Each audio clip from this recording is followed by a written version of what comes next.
బెండకాయ బాబోయ్ జిగురుగా ఉంటుంది అనుకునేవారు ఒక్కసారి ఇలా జిగురు లేకుండా నోటికి పుల్లగా, కారంగా, కమ్మగా ఉండే పులుసుని ట్రై చేయండి. 10 నిమిషాల్లో చేసుకోవచ్చు.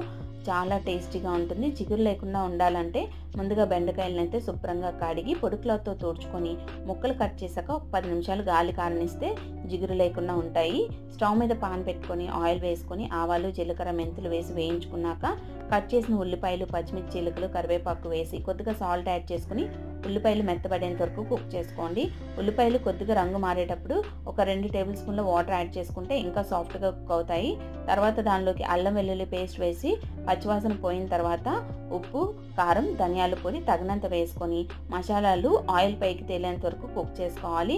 కొద్దిగా వాటర్ యాడ్ చేసుకొని ఆయిల్ పైకి తేలిన తర్వాత బెండకాయ ముక్కలు వేసుకొని బెండకాయ ముక్కలు సాఫ్ట్గా కుక్ చేసుకోవాలి. బెండకాయ ముక్కలు సాఫ్ట్గా అయిన తర్వాత మాత్రమే చింతపండు రసం వేసుకోండి.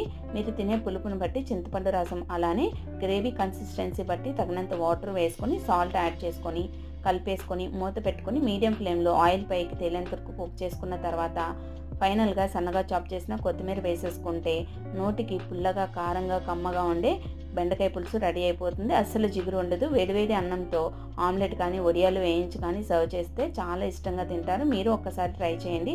ట్రై చేశాక మీకు ఎలా కుదిరిందో కామెంట్ చేయండి. నచ్చితే లైక్ చేసి షేర్ చేయండి.